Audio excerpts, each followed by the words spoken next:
Okay. Hello everyone. Namaste, namaskar, sastriyakar. दायो जोंना tournament जानो थांगासिनो दङ टिमखौ नेगासिनो दङ सोर सोर फैजोबाखै जिखुनु 9टा 10आवहाय स्टार्ट होनायनि खोथा दासिमबो फैजोबो ना फैजोबा नायनोसै फैबाय थाथोंसै जोंहा स्ट्रिमखौ जागायबायानो ओमफ्राय दिनै आं निक'नि जायगाखौ लालायबाय आरोना लालायबाय ना मा होनो नोंथांना आं जायगा सिख'नायखौ गाज्रि मोननो नाङा मानो होनब्ला निक'आ बेस्थ' जानानै दं बेलेग मोनसे खेलायावहाय Okay, so guys, look, dosineto jasigan baula. And please, everyone, like the stream, comment the stream, share the stream, everything do the stream, okay?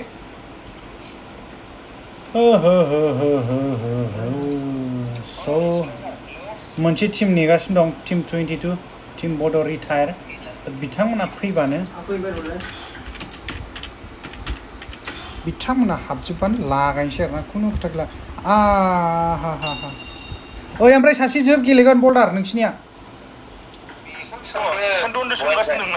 ब्राइटखौ लिंहरलाबायनोसै नामा आं ब्राइटखौ लिंहरदों होमबालाय र' आं हरनोसै नांला दे नों हरलाय नों फन हरलाय दे आं इनभाइट होदोंमोन दानसोरांखौ फन हरदोल'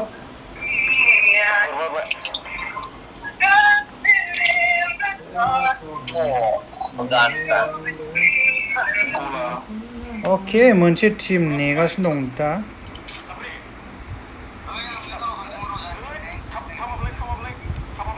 Twenty slot 20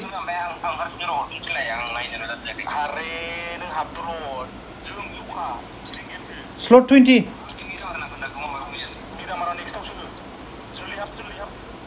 slot 20 बोरो मानसिया अनलाइन नङा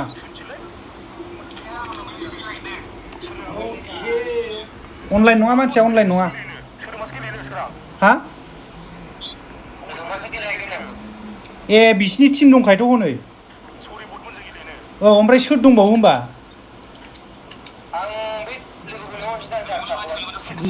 लेंहरदो दे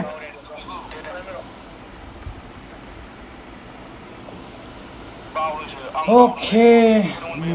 टीम BODO बेसोर फैबानो जासिगोन ओमफ्राय जोंनियाबो सासे गैथ'वा जिखुनु आं मेसेज हरगासिनो दं बिथांनियाव टीम BODO रिटायार आं डु नट डिस्टार्ब सोर बिलाय बे सोर फैलायखो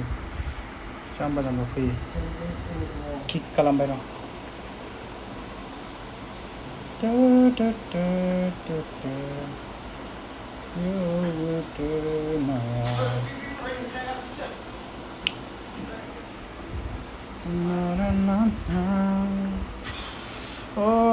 एसे लेट जाबाय थाब फैलाबायदोरा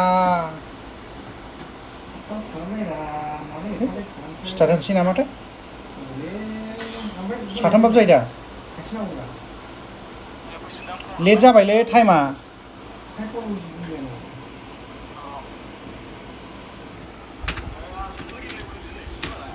बिसोरनो आंनो लास्टाव हरनाया दा ओमफ्राय सानैल' फाग्लाफ्रा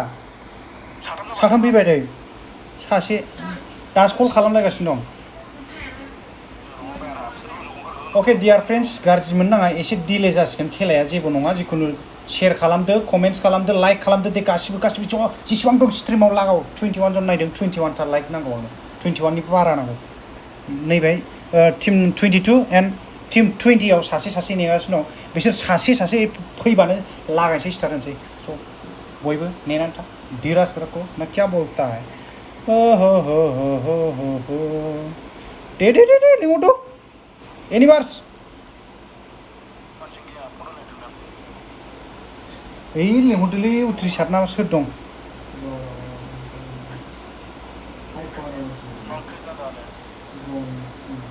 होद आं स्टार्ट होनोसैलै ओइ मा जाखो सार हा हाबगौ हाबगौनो हाबगौ दे थाब थाब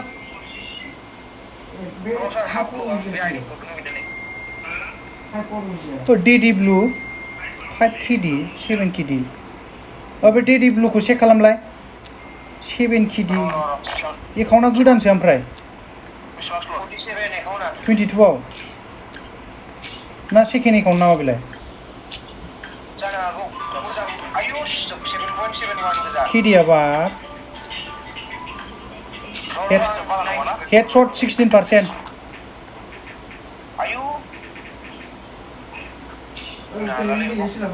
मा खालामनांगौ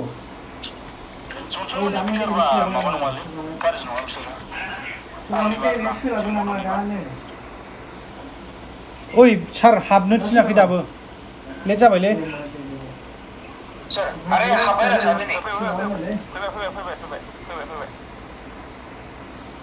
अके स' लागायबाय स्टार्ट जाबाय रायजोफोर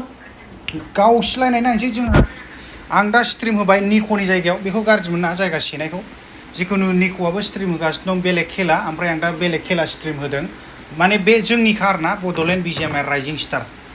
स' आं दा जागायबाय अननानै रायजोफोर कमेन्ट नायखौ गाज्रि मोननो नाङा आं एसे बेस्थ'मोन नालाय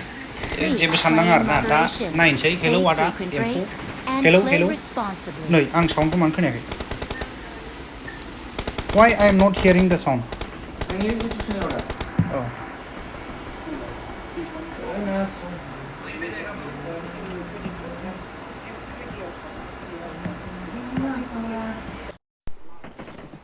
okay जाबाय हा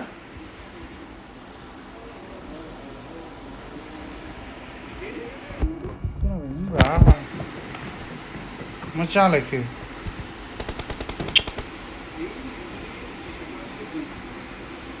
चार्ज जैब है ए रामा रामा रामा पाकिस्तान हिंदुस्तान बांग्लादेश का इंडिया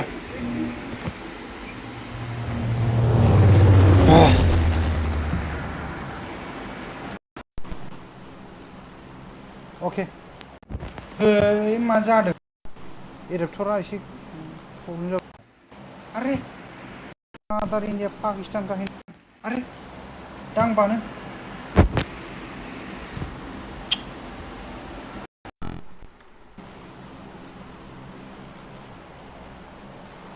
अके दायो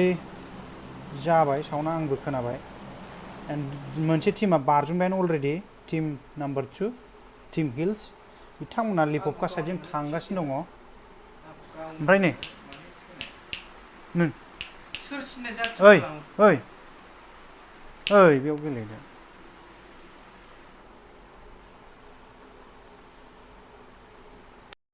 ओइ साउन्डआ मा जाखोब्रा दुखु मोनोलै आं बिदिखौ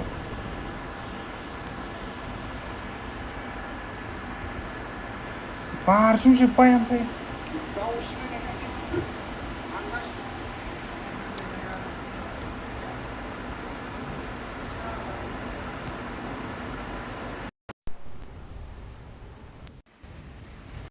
जोंबाय दे आं खिन्थु दांबानो गाज्रि जायो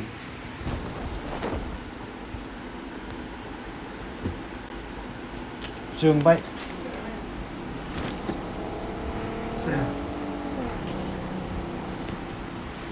आयै मा जाखो साउन्डआलाय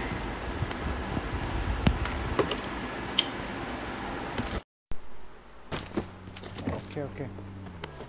जाबाय जाबाय जाबाय जाबाय प्लिज जेबो गाज्रि दाजाथोंसै जेबो गाज्रि दाजाथोंसै जेबो गाज्रि दाजाथोंसै जाबाय जाबाय जाबाय जाबाय टेनसन फ्रि दा दङ जोंना टीम नाम्बार 20 बे रज'आव ओंखारनानै दङ लिंगा बिसोरजों जेबो खाथ्रा गैथ'आ गिनांगौ बाथ्रा गैया दायो गाज्रि मोननो नाङा एसे डिले जाबाय आंना ओंखारनाय मानाय बे साउन्डनि थाखाय प्रब्लेम जानानै दायो टीम नाम्बार 11 एन रटेसन खालामलायगासिनो आरोना लागाव देबा ES स्पिड अके नो प्रब्लेम दा जोङो फाइट नुहां जागासिनो दं हस्पिटाल साइडआव मोननै मोनथाम टीम दंमोन नाथाय खारलांलायजोब्बाय मोनब्रै टीम दंमोन मोनब्रैयाव सासेयालाय मा जाम्बाबा बेवहाय लुथिगासिनो दं जिखुनु जेबो नङा रटेसन खालामलायबाय माखासे खारबाय गावनो हागौमोन बिसोरो अके बर' बिथांमोनहा हस्पिटालाव दङ दा बिन्दासै लुथिगासिनो दं ओरैजाय सिटी साइडआवबो गुबुन मोनसे टीम दङ बेजोंबो गावसिलायनो थाखाय रेडि ओमफ्राय ओइ टीम 8आवलाय मा साथामल' जोबफैखो ओमफ्राय सासे अफलाइनसो जाबाय नै मारै जाखो नट अपान माखासेफ्राथ' दङ जिन्दायैनो अके नो प्रब्लेम माखासे लुथिगासिनो दं नाथाय माखासे सासेया अफलाइन जानानै दङ ओमफ्राय फ्राइटिक टीम नम्बर 7 बिथाङाबो बिसिनि खाथियावनो दङ दा जेबो जोङो फाइट नुनो मोनथ'वाखै team 21 82 alive in the lobby right now दा गासिबो जिन्दायैनो दंथ'यो जेबो प्रब्लेम गैथ'वा गावलायनो थाखाय दासिमबो रावबो रेडि जाथ'वाखै टीम नम्बर 22 बिथांमोनाबो बिन्दासै लुथिगासिनो दं नाथाय बिसिनि खाथियाव मोनसे टीम दंफैयो जोंहा मोनसे टीम बोलेट सरि बट माने टीम विस्की दानसोरां बिथांमोन दंफैयो स' जोङो फाइट नुहां जानो हागौ नाथाय दासिमबो नुथ'वाखै नावजों सावजोंसो लुथिलायगासिनो दं नाथाय दानसोराङा ओरैबादि खाथियाव जमजागासिनो ना डेडि बल्टेया माने एकदम माबागासिनो ना जमगासिनो दानसोरांखौ दा दानसोराङाबो जमगासिनो बेबो जमगासिनो सोर सासेखौ सोर गावफैनो हायो नाथाय जना होसोबोबाय जों बे समावनो जना गावजाबाय दानसोराङाबो गावजाबाय नाथाय बिफाङाव रटेसन खालामनायनि थ्रुयैहाय जना गावजाबायमोन अलमस्ट नाथाय सानै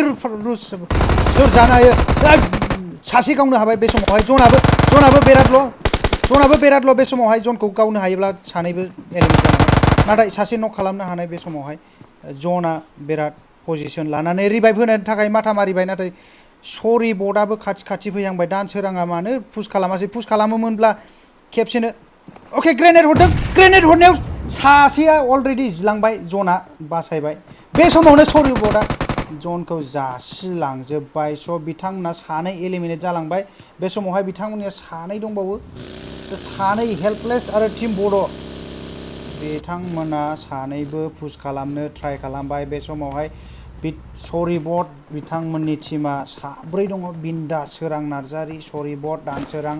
बे समावहाय हिब्रेउस बसुमतारी दंबावो आरोबाव बिन्दास 4v2 सिटुएसन जानानै दङ दासिम जों गुबुनावहाय फाइट जानाय नुथ'वाखै नाथाय जानो थांगासिनो दं बिसिनिखौ दसे नायबावनि बे समाव टीम बड'आ नुहुरहां स्पट जाहां दानसोरांखौ गावदो बे समाव दानसोराङा जिबाय सरि बटआबो जिबाय खेबसेनो सानै जिलांखाबाय नक जालांबाय बे समावहाय ग्रेनेड कुक खालामबाय टीम बड'आ साथाम जाबाय बे समावहाय सासेल'सै सासेया माला रिभाइभ खालाम अलरेडि डेड सुरिया नय पापा हेल्पलेस बसआ हिब्रेस बसुमतारीखौ जालांबाय ग्रेनेड होयै एकदम ओरैबादि डेमेज होबाय आरोना टीम बड' बे समावहाय अलरेडि सानै अके लबियाव बिथांमोनखौ बायबाय बे समावहाय जोबथ'बाय बिथांमोना सानैल'सै ओमफ्राय ओरै जोङो नुनो मोनगोन सुरियाया नक जादोंमोन बे समाव रिभाइभ जाखांबाय ओरैबो टीम बड'जोंहाय फाइट जागासिनो पिस्तलजों गावगासिनो फायखानानिफ्राय बे समावहाय हिलानो गैया बिथांनियावहाय बिसिनियाबो 2 vs 4 सिटुएसन जानानै दङ 4थ' नङा 3 सिटुएसन जानानै दं बर' आरजिया एकदम जमगासिनो आरोना फायखानानिखौ ग्रेनेड फैबायानो दां स्मकसो फैदों अके दा जेबो गिनांगौ गैया गारि लानानै खारसिगोन बायदि मोनबाय खारबाय नाथाय पुश खालामोबा हागौमोन बिसोरखौ मानो होनब्ला बिसोरनाव मोजां गान गैयामोन सासेया नै गान लानानै फैबाय फ्रम बड'लेण्ड थ' बिसिनि थाखाय खारनायानो जोबोर मोजां जाबाय आरोना दासिम जोङो बेवहायनो फाइट नुहां जागासिनो दं गावलायगासिनो दं जेराव गावलायथ'वाखै सुगार डेडिया नक जाबाय बे समावहाय टीम नाम्बार गावदोंमोन नाथाय नक जाहोनो हायासै ओके ओके साउन्डआ जाबाय नो प्रब्लेम नाउ जेबो प्रब्लेम गैला अके बरग'खौ बे समावहाय अमा राजामोनहा जिहोबाय बर' एक्सनासो जिहोबाय अ माइ गड शटगानजों होजोब्बाय खिन्थु टीम 3निया सानै जाबाय फ्रम बड'लेण्ड फ्रम बड'लेण्ड सासेल'सै बे सासेल'आ मा खालामनो हायो अलरेडि साथाम थैलांबाय बिसिना लबियाव बाय बाय होनलांबाय गुड नाइट टाटा बाय बाय स' बिथांमोना साब्रै दं नाथाय होसोथ'योना होसोथ'वा ओमफ्राय फ्रम बड'लेण्डआ जमगासिनोसोबाव बिनि थाखाय फल बेक खालामनाया साबसिन जागौमोन नाथाय दासिमबो फल बेक खालामनाय जायाखै बे समावहाय फल बेक खालामनो ट्राइ खालामदों बियो ओमफ्राय A7 लिअ लेथाल केम्पार जालायगासिनो अबाव जालायदों बेवहाय नामा रियान आयु जालायगासिनोलै जेरावबो आदा दावहारुमोनजों आदा जोहोलावमोनजों बेवहायबो यासनाया लानायावबो एनएफ कपि हुलुलुलुमोन दंजोबो मोनथाम टिम दंजोबो दा बिसिनाबो साब्रै बिसिना साथाम एनएफनिया साब्रै दङ ओमफ्राय आदा दावहारुमोनना साथाम बोरै जाखो बिसिना सासे फैयाखै आदा बोलोगोराया होगासिनो खारगासिनो रटेसन खालामलायगासिनो बे समावहाय जों फाइट नुथ'नो मोनाखै दासिम जोङो बबेयाव फाइट नुनो मोनगोन फ्लेक्स वार्निंआ सानै थैलांबाय ओमफ्राय A4CC थैबाय केआरइ 30 थैबाय बे समावहाय टीम नाम्बार 7 जों टीम नाम्बार 19 जों जालायगासिनो आरोना डेमेज गेलेलायगासिनो खेला डेमेज ओमफ्राय टीम नाम्बार 17 ना साथाम बिसिना सानै ओमफ्राय सोर जिहोनो हायो फ्रम बड'लेण्डआ फाइनालि गावनो हाबाय फ्रम बड'लेण्डआ गावनो हाबाय अ माय गड सासेनो सानै गावबाय आरोना खिन्थु दासिमबो थैथ'वाखै नक चक जालायलायबाय आरोना हारसिंनो माने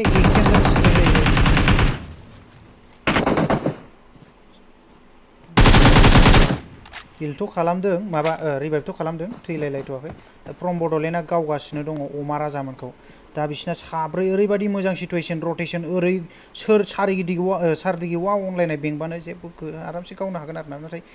बेङाखै बिसोरबो अके माय गड गथा लाव ओमफ्राय ओरैबायदि मोजां ग्रेनेड हरनानै बर' एक्सनखौ जिहोहरबाय दा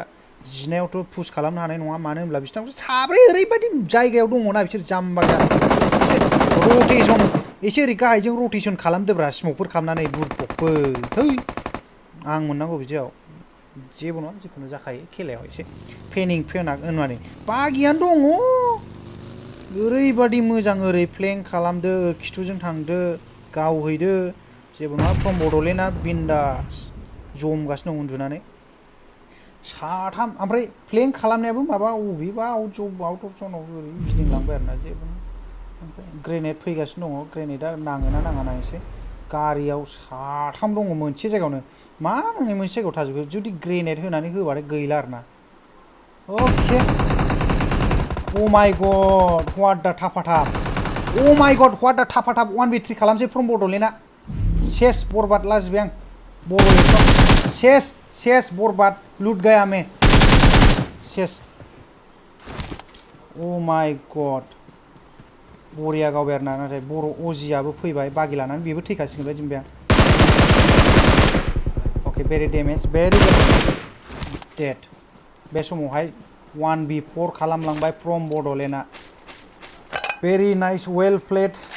मोजाङै गावबाय मोजाङै जिहरबाय बे समाव टाटा बाय गुड नाइट सोरनि गार्लफ्रेन्ड बेलाय आरामसे जमा दं नाथाय गावहराखै ओमफ्राय ओरै सासे टीम नाम्बार 7नि टीम नाम्बार 19नि सासेल'सै बिसिनियाबो दा रियान शटगान लानानै एकदम डेन्जार रास खालामनांदों नाथाय नक जानानै दंजोबो बिसिनाबो बे समावहाय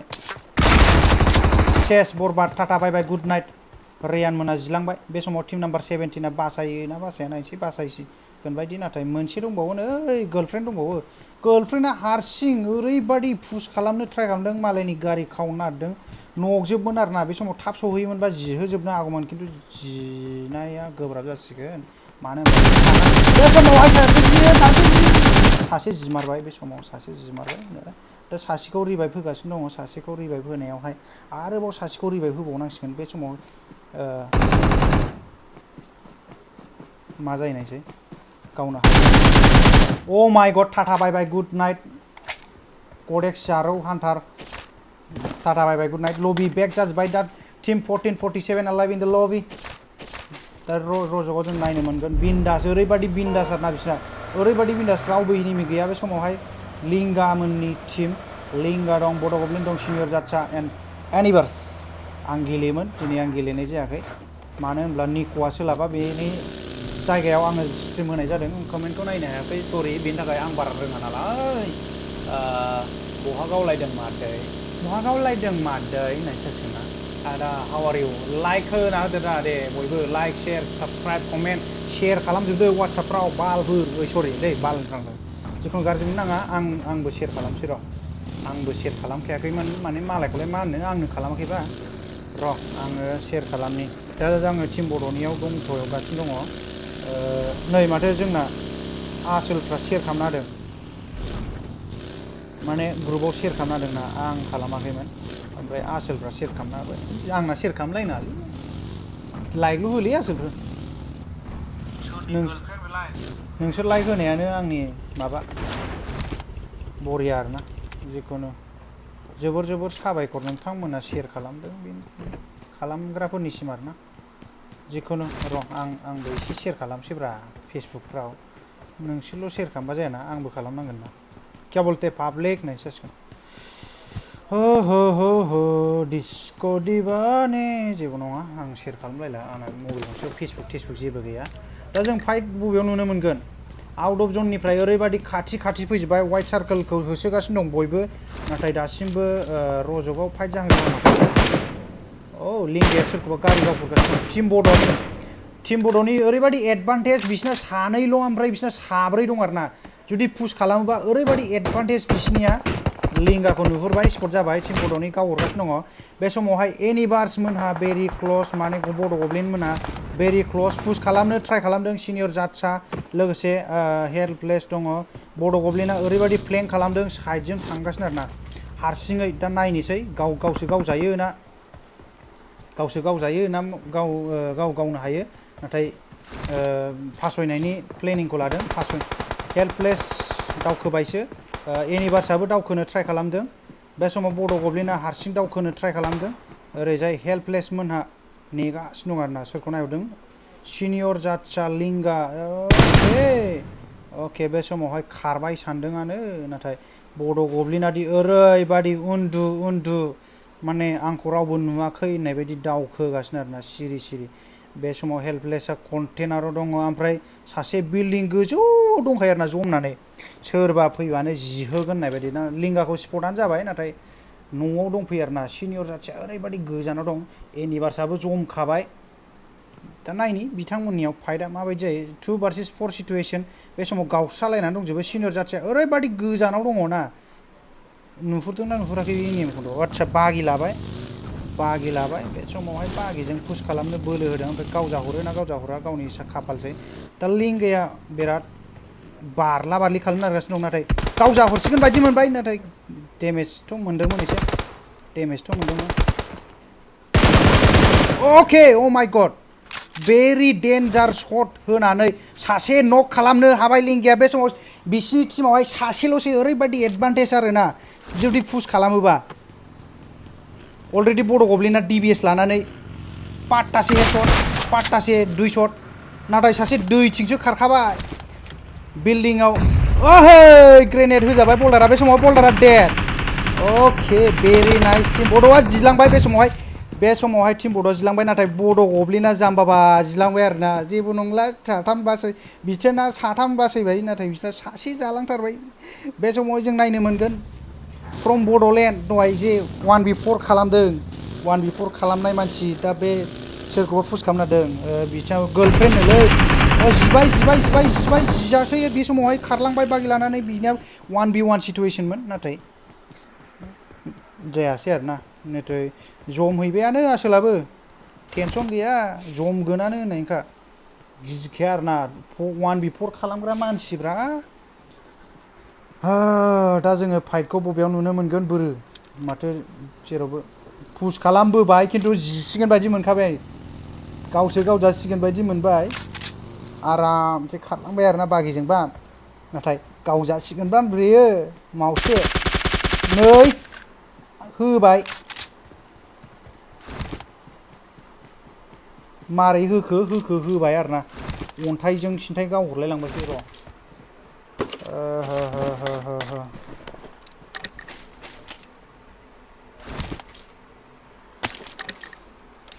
साबा गावबाय बिथाङा साबा साबा दा NF बिन्दास दङ NF ना साथाम जालांबाय NF कपि NF मैक्स NF हुबुलुलुलु बे समावहाय बिन्दास बिसिनिया रावबो एनिमि गैया यासनाया पनिर लानायावहाय दासिम जोङो फाइट बबेयाव नुगोन होनोब्ला नैबेहाय जाहां शुटिं रेन्ज खाथियाव जाहां मोनथाम टीम दं आरोना बेवहाय टीम 9 लोगोसे टीम 16 ओके बागिजों रटेशन खालामलायगासिनो दं दासिम गावलायाखै लकेशन नायलायगासिनो दङ बे समाव टीम 15 जों सौग्रावलायसिगोन सौग्रावलायनानै फाइट जायोना जाया नायसै होसोगासिनो दं टीम 15 खौ मोनसे गारियावनो जमा दंजोबो टीम 15 आ मारै जाखो सानै दङ बेंजाबाय आरोना ओरैबादि बेंजाबाय इन्टारेस्ट बेंजाबाय ओके गावलायनो नागिरदों मिस्टार गड बिन्दास आरामसे टीम 15 आ गावसिनि टीमजों फैबाय बिसोर होसोगासिनो दं सासे टीम 9 निया गावसो जिलाङाबानो जाबाय दा होसो होसो जाबाय ओ माय गड लिंगाया सासे गावबाय सोरखौबा लिंगा वेर इज लिंगा बोरोब्रा माथो रजगाव लागाव बाजैमोनजों बाजै नै सासेल'सै बाजैनिया लिंगामोनजों फाइट जादोंमोन सिनियर जाथिया दा लिंगाया भेरि ल' सासेल'सै बिसिनिया ओरैबादि एडभान्टेज जुदि पुश खालामबाथाय बरिया खारना सासेयै ओमफ्राय दा टीम नम्बर 21 ना सिनियर जाथियाखौ गाव हरगासिनो दं जायासै बे समावहाय लिंगाया पुश खालामदों ओरैबादि रटेशन खालामखाबाय आरोना माने ओरै सासे बेंजोबखाबाय बे समावहाय लिंगाखौ नायनोसै लिंगाया माबायदि गावो गारिखौसो गावफुबाय बेहा सिनियर जाथिया भेरि डेमेज भेरि ल' भेरि डेन्जारेस दा न' सिङावहाय गावजाखो नाखो अके माला सोरजों गावजाहरखो बेलाय नुस्लाबलायासै आं लिंगाया साथाम गावबाय सिनियर जाथिया सासे एनिभार सानै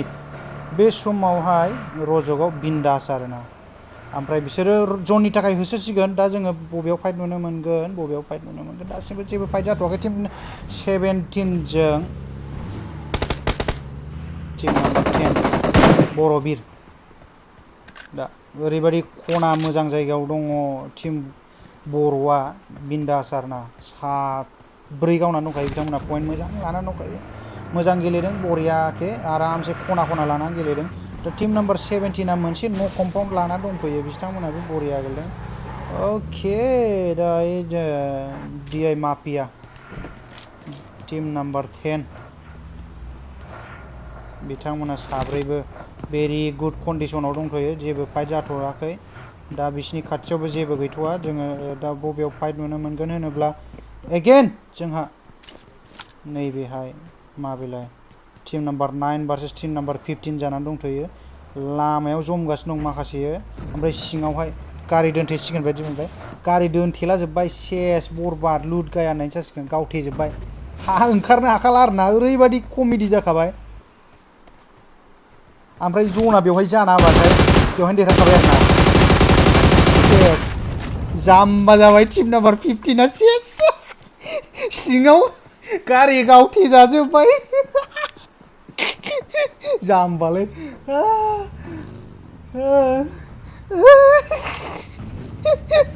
मिनिनो ओंखारबाय ओमफ्राय टीम नम्बर 15 आ सेस बरबाद गुड बसुमतारी मा नांनायनि गासिबो सिङाव हाबजोबनांगौ बुरबावफ्रा जाम्बाफ्रा खिनि एम्फौफ्रा जाम्बालै बिसोरो माजोंबो ओंखारबावो बिसोर जाम्बाफोर खिन्थु जना जायोबा बिसोरनो उइनार चिकेन डिनार आरोना खिन्थु 0 किल बिथांमोना पइन्टआ अनलि 10 जागोन जेबो नङा दायो जों नायनो हागोन लिंगामोनाबो खाथियावनो दङ खाथि माने गोजानाव खाथियावनो दङ गुदुङाव होथेजाजोब्बाय सेसलै सयथिबो ओके दा जोङो फाइट बबेयाव नुनो हागोनब्रा हिल्स बिथांमोनजों खाथि जानानै दङ टीम नम्बर 13 नाथाय दासिमबो फाइट नुनो मोनथ'वाखै सेबारनियावहाय गोजौनिफ्राय पिक फुक खालामगासिनो दङ हिल्सआ रड डाइरेक्टहाय पुश खालामनो नागिरदों बे समावहाय हिल्सआ गावजासिगोन बायदि मोनबाय बासायबाय एसेयावनो नाथाय सोरबा सासे शट होबावोबा बे जिलांखासिगोन सानि लियना गावगासिनो दं बे समावहाय आरामसे बिन्दास पिसफुलि दङ आरोना बिन्दास टेनसन गैया एनएफ मोनाबो बिन्दासैनो दंथ'यो दासिमबो ओके कचाया जिनोसै टीम नम्बर 10 जोंहाय टीम बर'जों ओरैबादि डेमेज मोनबाय बे जेबो जायासै टीम कचा बे समावहाय शटानो शट इएस स्पिड लागावदेबा दंलाजोबो आरोना बिन्दासैनो ओके जोङो फाइट नुनो मोनगोन दा बबेयाव फाइट नुनो मोनगोन होनबा कचाया गाव हरगासिनो दं शट सोगासिनो टेप बर' दावहारुमोनाबो बिन्दासैनो दंथ'यो दासिमबो जेबो जाथ'वाखै हिल्सआ सानि लियनखौ गाव हरबाय हनै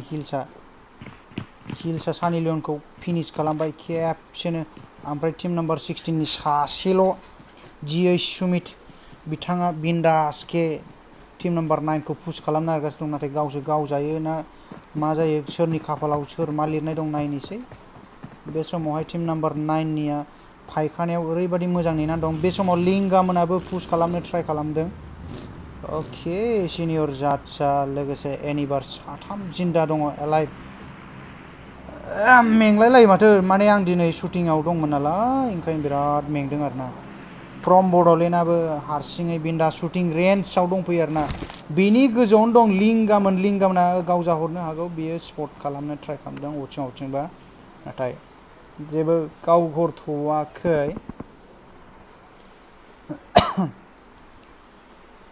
ओके जोङो नायनो मोनगोन दा 5G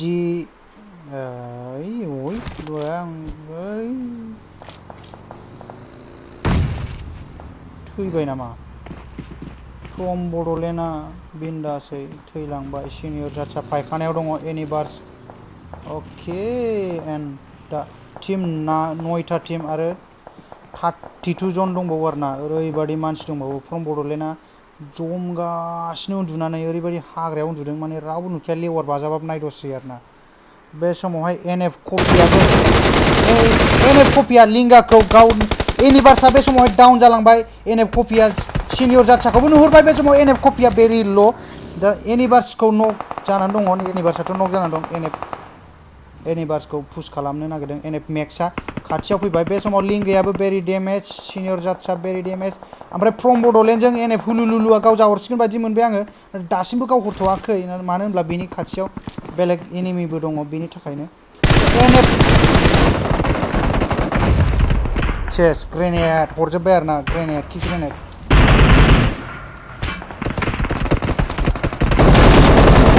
बे समावहाय लिंगामोना डेड एनएफ मेक्सजों गावजाबाय टेप गावगासिनो दङ एनएफ हुलुलुलुमोनखौ टीम नम्बर 9 नि ओके बरिया जागासिनो दं खेलाया बरिया जागासिनो दं बरिया सेक्सि जागासिनो दं ओरैबादि खाथि जाजोब्बाय टीमा खयथादि खाथि जाखो डिआइ माफियायाबो जिनानै दङ नक जानानै दङ बर' बिरना बासायनो हायो ना हाया नायनोसै नाथाय फिनिश जासिगोन बायदि मोनबाय बेलेगजोंबो गावजाबाय टीम बर'जों टीम बड' नामा बेलेग मोनसे टीम आरोना बर' बिरा बासायनो थाखायथ' ट्राइ खालामदों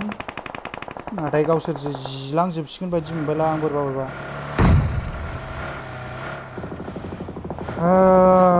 नक जानायखौथ' बासायनो थाखाय बिराद ट्राइ खालामदों स्मक होलाजोब्बाय एकदम A27 लिअ'आबो एकदम जिनोसै आरोना नाथाय जियासै मानो होनब्ला काभार दंथ'यो नाथाय बे नुजालाबायबानो मानो इथिं नुजाला जोबखो बे ओरैजाय नुगाव जाम्बाय आं होनखादोंमोन दुरब'आ इएस स्पिडआ फायखानायाव दङ जा मोजाङै टीम कचायाबो सासे नक जाना दं रिभाइभ होनो ट्राइ खालामदों रिभाइभथ' जागोन बिन्दास दङ जायगाया बिन्दासावनो दंथ'यो मोजां लकेसनाव दंथ'यो दा जोंना टीम नम्बर 9आ ओरैबायदि चान्स लागासिनो एनएफ हुलुलुलुमोनखौ गावहरनो एनएफजों सोर गावलायगासिनो दं दा एनएफजों गासिबो गावलायदों आरोना मानो होनबा जना फिसा जाबाय नालाय गासिबो नारसोमलायजोब्बाय दा 6था टीम 21 जन मानसि दंबावो जोंनि लबियावहाय दासिम जोंना टीम कचाया नक जानानै थासो दङ नाथाय बासायनो हागोनखौ आसा गैला बे समाव कचा रकिया उन्दुबाय हिल लाबाय अके गाव जाहरबाय शट्स मोनबाय थैबायानो अके टीम कचानि सानै बासायनानै दङ दा टीम कचानि सासे ओरैबायदि डेमेज जाना दं बरिया मोनसे लकेसनाव थाफैबाय आरोना जनाव ओमफ्राय हिल्सआ बे समावहाय एनएफ कपिखौ गावहरबाय बरिया मोजां एडभान्टेज बरिया जायगा एनएफ जोबाय एनएफआ हुलुलुआ सानैल'सै हुलुलुआबो जिनोसै अलमस्ट नाथाय जिथ'आसै काभाराव दङ टीम नम्बर 2 नियाबो सासे नक जानानै दं बे समाव बासायनोथ' हागोन बिन्दासैनो जायगाया नाथाय टीम कोचानिया फैयोबा जुदि गाज्रि जागोन आरोना दासिमहाय टीम 9 नियाबो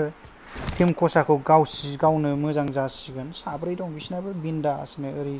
सानै बेंनानै दं टीम कोचाया मारै जाखो जनावनो माबा जालाजोब्बाय लावलाजोब्बाय बे समावहाय ES स्पिडा थांगासिनो दं NF हुलुलुलु ओरैबायदि स्प्रे होबाय खेबसे नक फैनो ट्राइ खालामदोंमोन नाथाय जिलाङासै NF हुलुलुलु kills very damage बे समावहाय हिल्सआ गावजाबाय NF नि टीमजों बे समावहाय सासेल'सै मा टीमथाय बिसिनिया जायखिया उल्टि बाल्टिया जिना दङ नाथाय मोजाङै रिभाइभ होसिगोन आरोना NF निया साथाम दं बिन्दासै बे समाव पुश खालामसिगोन रकस्टार ना माबालाय रासार X69 रासार नाथाय पुश खालामाखै NF कपिया दावखोबायानो NF कपिया ग्रेनेड कुक खालामदों नाथाय बेलेगजों शट्स मोनबाय गावजाबाय ओ माय गड व्हाट आ ग्रेनेड सानै नक खालामबावबाय ग्रेनेडजोंनो ओरैबायदि डेन्जार ग्रेनेड होखाबाय आरोना बरियानो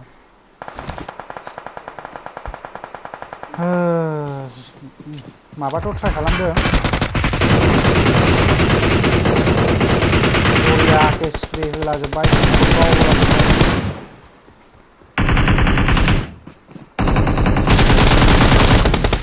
स्मकआव ओरैबायदि गावसोमजोबखाबाय आरोना बे समाव NFआ मोनसे टीमखौ एलिमिनेट खालामहरनो हाबाय दायो लास्ट मोनसे टीम दङ बेनो जाबाय लागाव देबा बिन्दास बिसिना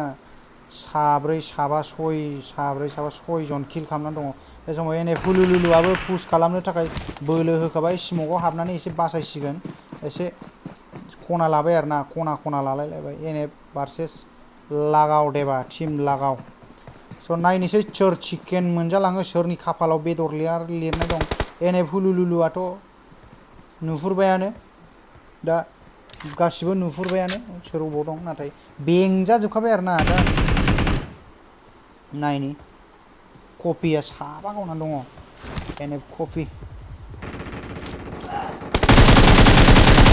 लागाव देबाखौ गावदों नाथाय जेबो जाथ'वाखै सासे जिलांबाय बे समावहाय NF कपिया रास खालामबाथाय बरियाके NF कपि NF मेक्स साब्रै ओरैबायदि गावबाय गेलेबाय 15 जन किल बेजों लोगोसे 16 जन किलजों सेकेन्ड विनार लानोथ' हाखासिगोन बायदि मोनबाय NF हुलुलुलुआ बे समावहाय जिबाय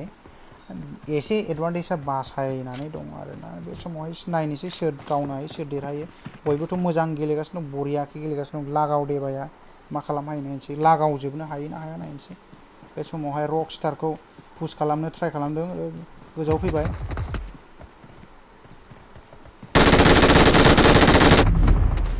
फिनिश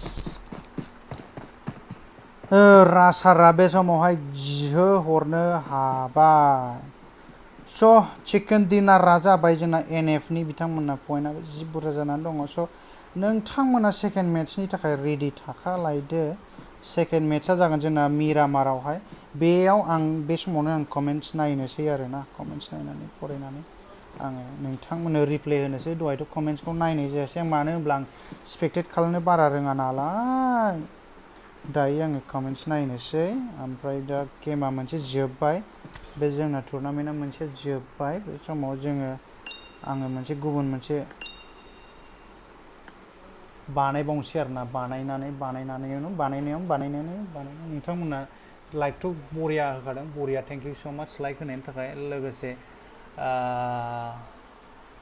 नोंथांमोना शेयार खालामदोंबाथाय जोबोर साबायखर थाबाय आरोना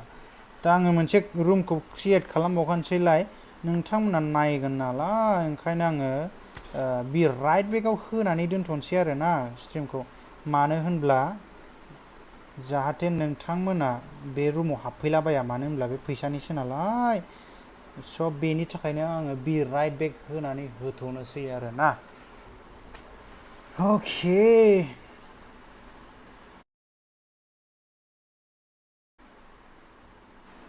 रायजोफोर जेरावबो थांनो नाङा जोंना खेलाया जाबाय थागोन आरोबाव मिरामारनि थाखाय आं रेडि खालामसै आइडि पास हरखानोसै अलरेडि 50 जाबाय स' बेनि थाखायनो आं मिरामारनि थाखाय बानायखानोसै आरोना रुमखौ ओमफ्राय जोङो डाइरेक्ट खेलाखौ होगोन माबायावनो 10टायाव होनाय जागोन 10टानि ओमफ्राय स्ट्रिमा 2 मिनिट लेट जायोथ' स' नोंथांमोना नेथ' जेबो नङा आङो दा मिरामारनि थाखाय room बानायखाबाय ग्रुपावबो हरखानोसै आइडिपि ग्रुपफोरावहाय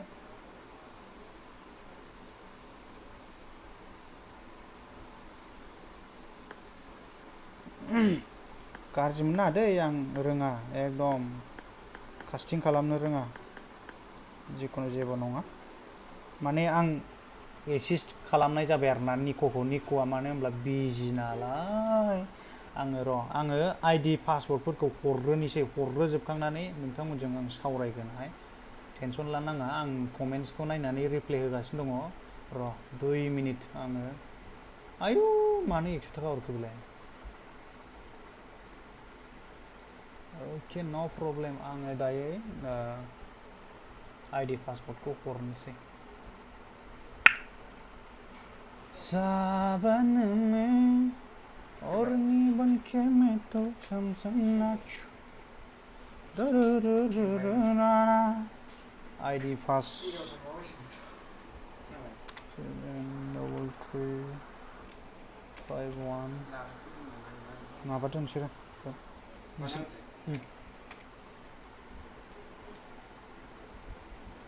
fly time 10टा Miramar Miramar 7335139 733 मानो डाबल 7 अके आं दा आइडि पासवर्डखौ ग्रुपावबो हरखाबाय टेनसन गैला आङो दायो बिन्दासके नोंथांमोनजों रायलायनोसै आरोना र' 1 सेकेन्ड आं बेखौ सासे मानसिनो हरबावनांगौ दङ हरनाय जाथ'वाखै बेखौ हरग्रोखानोसै बेनि उनावहाय नोंथांमोनजों रायलायनोसै ना क्या बोलता है पाब्लिक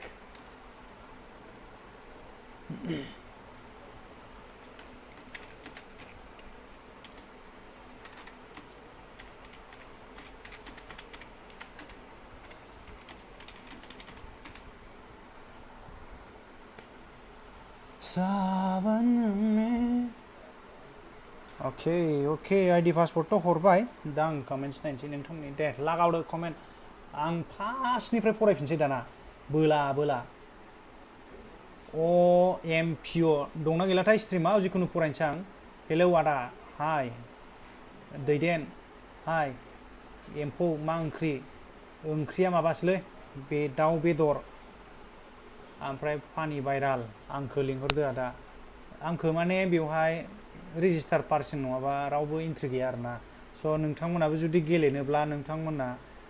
पस्टारफोरखौ नुखागोन आंनि फेसबुकाव दङ इन्स्टायाव दङ बे पस्टारावहाय नोंसोरो कल खालामबानो जागोन नाम्बार होनाय दंखायो बे कल खालामबानो नोंसोरो रेजिस्टार खालामनो हागोन दिनैनिया 50 थाखानिमोन 50 थाखानि प्राइसआ बेसेबांमोन 500 ना बेसेबांबामोन जायखिया बिदिनो आरोना 500 ओमफ्राय सेकेन्ड प्राइसआ 300 ना बिदिनो आरोना आं मोजाङै मिथिजोबा जिखुनु पस्टाराव दङ बावबाय आङो जिखुनु माने एसे कनफिउस जायो सानफ्रामबो सोलायबाय थायो नालाय मैयाना 80 थाखामोन दैलि जोंना 80 थाखा जायो दिनै सानडेमोन दिनै गैयामोन नालाय जोंना खेलाया ओमफ्राय बोरैबा मानसिफोर रिकुवेस्ट खालामनायाव होनाय जादों दिनै ओंखायनो निक'आबो सोलाबाखै माने गैखाया नालाय जोंना सानडेयाव बन्द' जाखायोमोन बेखायनो निक'आ बेलेगखौ लादोंमोन ओंखायनो आं बेनि जायगायाव आं लानाय जाबाय ओमफ्राय अके इलियास हाय ब्र हेलौ अनजित बसुमतारी मा जाखो आदा जेबो जायाखै दे आदा आंबो नोंजों गेलेगौमोन आदा आं गेलेनो समानो गैयालै ब्र एसबि अफिस अके हाय सानसोरां दे गेलेदो आदा आं गेलेयाखैना आं माबासो होबाय स्पेक्टेट खालामनानै मा जाखो आदा जेबो जायाखै गोरोंफोरखौ लाफानो नागिरा मा होननाय जाखो बेलाय जाखांबाय नामा ब्र जायाखै एनएफ हाय हिटलै गावलायदों माथो बहा गावलायदों हाय आदा हाउ आर इउ येस आम फाइन भेरि फाइन दिपजयति दैमारि जेपि ब्लग्स आंजों गेलेफादोरा रुम नों लाइभ खालामा आं बेस्ट'ना ब्र आं एकदम गेलेनो टाइम मोना शुटिं जायो सानावहाय ब्र रुम चेलेन्ज खालामनो लुगैदों जागोन दे आं सोलाबबा खालामगोन रोंखाथारा बिसोर माने बिराद प्र' दंलै रोङै गैया गोरों दं उन्दै आदा अके डायलगा हिट थेंक यू ब्र नारद गेमिं थेंक यू स' माच दुखुनांथाव साला सुवा जनसननि नेटखौ आन्दाजानो गैयामोन बमा मोखाङावनो नांफैबाय बल्डारा गावजादों जनसन माने जनसन नङा टिम बड'नि सासेमोन आरो जनसना अलरेडि थैखाबाय दहायनो दासो आङो आदा सोरां लाइभआव अके ब्र थेंक यू स' माच फर जयनिं विथ आस नाइस आदा थेंक यू टीम नाम्बार 3 खौ गावथारनाया हेकार बे नङालै हेकार नङा मोजां प्लेयार वान्डारफुल ब्रादार हेलौ आदा मा ओंख्रि जाखो आदा ओंख्रिया दाउजों आलुजों दा संदों दैमालु बसुमतारी मा ओंख्रिमोन दाउजों आलुजों एनएफआ मोनसे टिम एलिमिनेट खालामलांदों औ देरहाबाय एनएफआथ' फ्रम बड'लेण्डआ हेकार सुवादा हेकारथ' आं हेकार बायदि मोनाखै मोजां गावदों आं नायदों बेनि खेलाखौ हेकारथ' मोनाखै आं माने मोजां साउन्डफोरजोंनो हमनो हाजोबखायो आरोना गारि लाखिहैनायखौ गावदों बेयाव हमनो हायो आरोना ओमफ्राय मोजां गावदों जिखुनु बे फाग्ला बिदिजों जायो दाउदैसो बे बड'लेण्डआ हेकारसो हेकार माने हेकार नङा दै 1v4 होदो दानि स्मकआव आंबो नुदों आं नायखादों आंबो एसे थाल लानानै मोजां नायदों खिन्थु नङा दै आं मोजां नायखादों थाल लानानै हेकार नङा गोरों प्लेयारफ्रा बिदिनोलै मा होनो बिदिखौ मा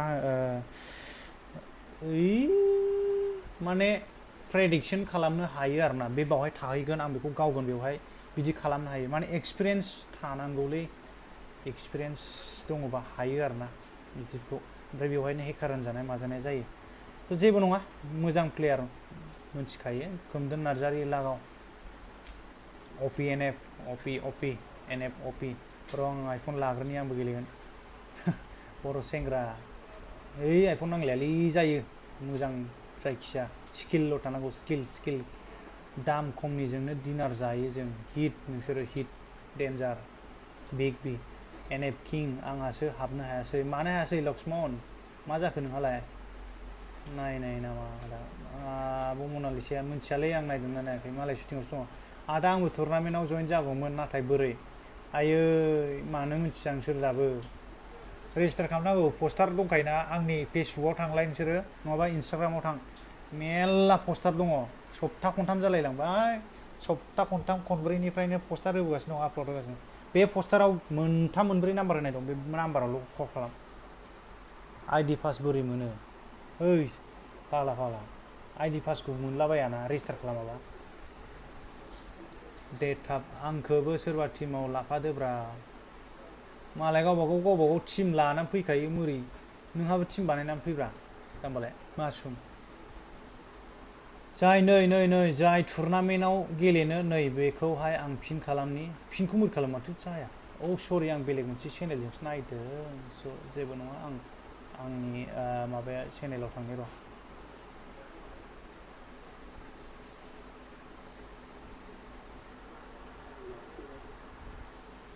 बोरै जाय टुर्नामेन्टआव जइन जानो गोसो नैबेखौ मेसेजाव हर होनदों नालाय नैबेखौ आं पिन खालामदों रायजोफोर नोंसोरो बे नाम्बारावल' कल खालाम नङाबा वाट्सआपआव मेसेज हर गाबोन दिनै नंला आदा आंनोबो हरदो लिंक आं एबार हेक खालामसै रायजोफोर आंनि खाथियाव फैनायनि सिगांबो दानहरा आंनि खाथियाव फैनायनिबो सिगां दानहरा लिंकआ हेक खालामसै एबार अके जोंना टिमा जाहांगासिनो दङ खयथा जाखो टाइमालाय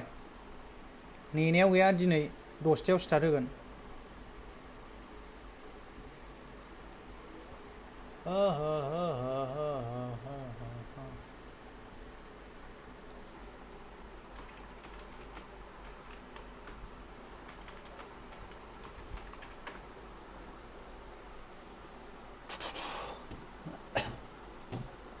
अके दसे नेथ' रायजोफोर जागासिनो दं जोंना खेलाया जाहांगासिनो दं माने मानसिफ्रा जइन जागासिनो दं दहाय गेलेग्राफ्रा एसे रेस्ट लालायदों खोमा दा फैबायानो आरोना मथा मथि नाथाय जों एबार नेक्स्ट गेमखौ जों नेनाय जानाय नङा दहाय एसे नेनाय जादों 10 मिनिट नेनाय जादों एबार नेला डाइरेक्ट स्टार्ट होगोन 10टा पासाव एकदम खुनु खोथा गैया जेबो नेनाय गैया डाइरेक्ट स्टार्ट नो कमप्रमाइज नो एभ्रिथिं 10टा पासटा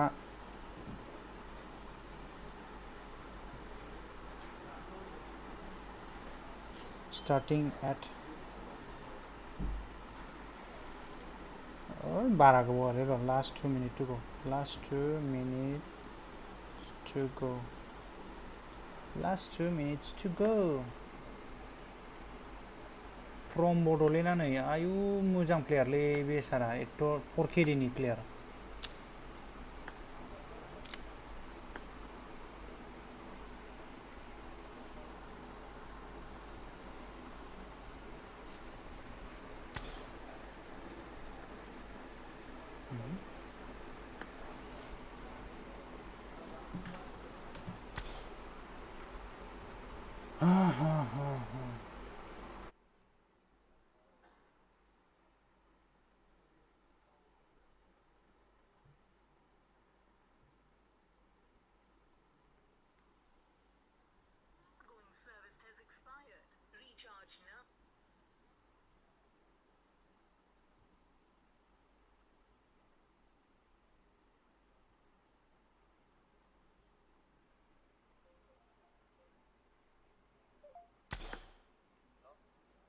बोरो बल्डारालाय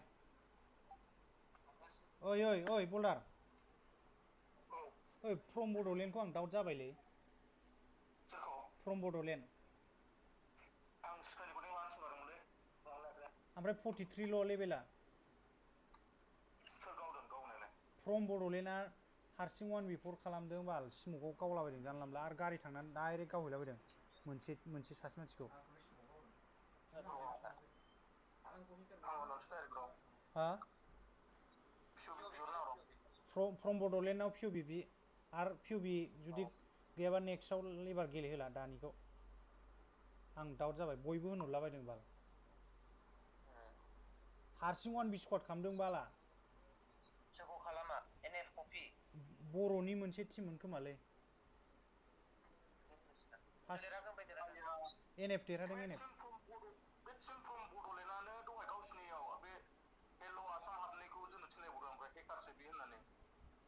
ओमफ्राय बे फ्रम बड'लेण्डआ एबार सिजनावसो स्टार्ट बे एकाउन्टआ 43 ल' level 4KD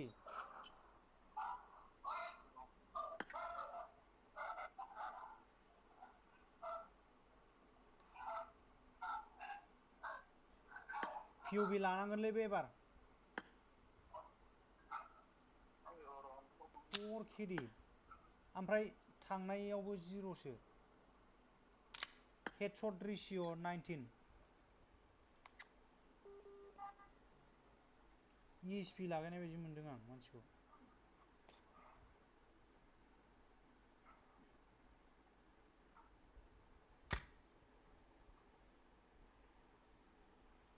rank classic mud टिपिपि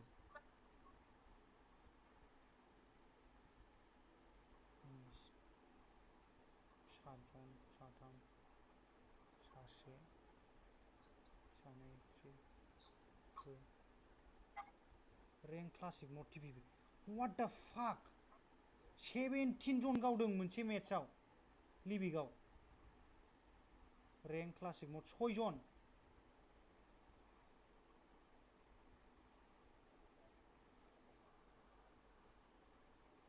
rank classic mud 8 जनफोरखौथ' जेबो मोनला आं 11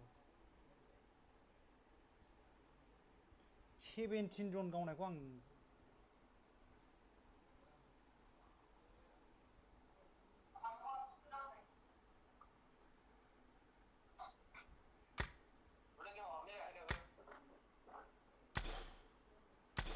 ओइ बल्डार थिनबाय ना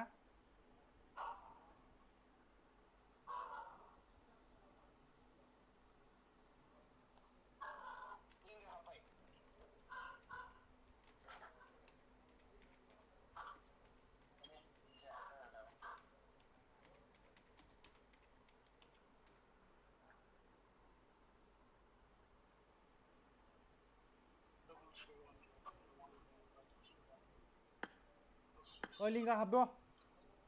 ओइ बल्डार होनबाय ना पिअबि बिबाय ना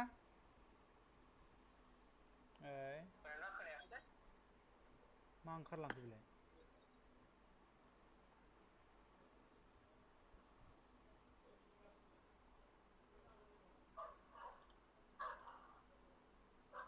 ओइ boulder ball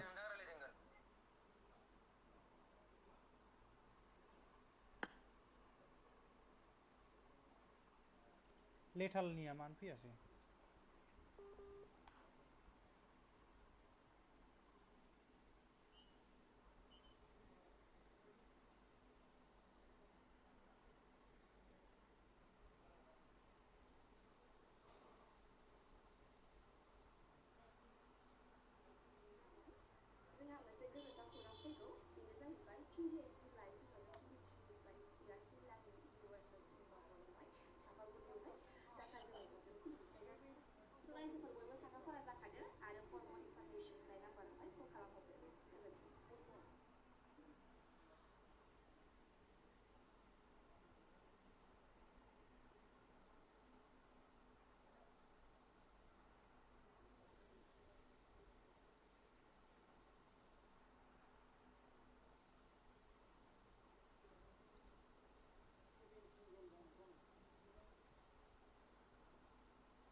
This is a simulation.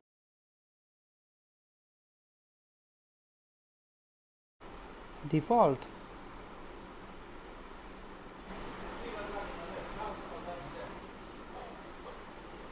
virtual world Okay, and does okay. not Welcome represent back, real everyone. life. Please play in बांद्रायबो delay moderation, जायाखै take frequent breaks, सिगाङावथ' 15 मिनिट and गाहाम play delay जानो नागिरदोंमोन खिन्थु responsibly. दिनै delay जायासै बारा जेबो नङा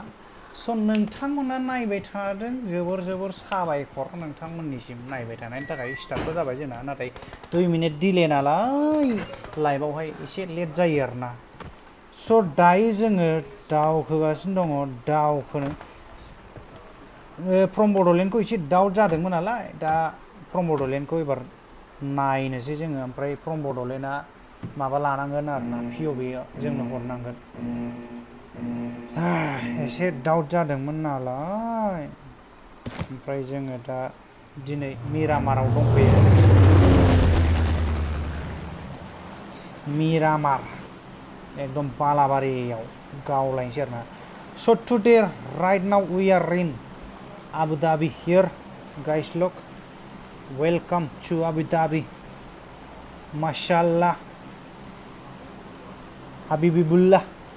Roskorla. दायो जोंना टीमा 21 जन लोगोसे 81 live in the lobby. जाबाय